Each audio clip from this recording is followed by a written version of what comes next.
Καλημέρα σας, Τσόγκας, all about men. Σήμερα θέλω να σας μιλήσω για τα υφάσματα, τα κατεξοχήν καλοκαιρινά. Και θέλω να το κάνω αυτό γιατί οι θερμοκρασίες είναι πάρα πολύ ψηλές και πολύ επικίνδυνες. Αν είναι λοιπόν να θέλουμε να κάνουμε μια καλή εμφάνιση, μια βραδινή εμφάνιση στη βόλτα μας το καλοκαίρι, καλό θα ήταν να επιλέξουμε κάτι το οποίο θα είναι το ύφασμα του τόσο δροσερό, ούτως ώστε να μας κρατήσει σε πολύ καλή θερμοκρασία. Αυτά λοιπόν τα υφάσματα δεν είναι άλλα από τα λινά. Τα λινά λοιπόν, στα λινά λοιπόν έχουμε τα παντελόνια, παντελόνι λινό, βλέπετε, ένα καταπληκτικό σε χρώμα μπλε, μαύρο, σας προτείνω πάντα, έτσι, πρόταση είναι αυτό, μπλε, μαύρο, λευκό ή το χρώμα της άμμου.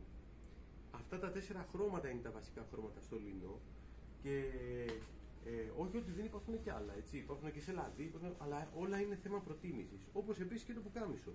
Πουκάμισα λινά, αν θέλουμε να είμαστε πραγματικά δροσεροί το καλοκαίρι, είναι μακρύ μανίκι, βλέπετε, με γιακαδάκι, κοντό μανίκι με μάο γιακά, σαν αυτό που φοράω, και μακρύ μανίκι με μάο γιακά. Είναι πάρα πολύ της μόδας, είναι υπέροχα ρούχα και πάρα πολύ δροσερά. Και φυσικά δεν παραλείπουμε για άνεση και δροσιά παπούτσι, το συγκεκριμένο είναι της Νότικα, υφασμάτινο, εσωτερικά η σόλα του από φελό.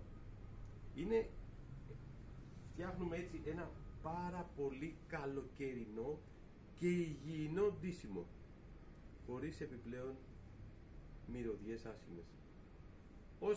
Όσες ώρες και να είμαστε ντυμένοι, όσο και να υδρώσουμε. Αν και με αυτά τα ρούχα δεν υδρώνεις. Δεν είναι καθόλου εύκολο να υδρώσεις. Εγώ, φανταστείτε, δεν μπορώ να σκεφτώ τον εαυτό μου με αυτές τις θερμοκρασίες να φορέσω κάτι άλλο εκτός από λινό. Να είστε καλά.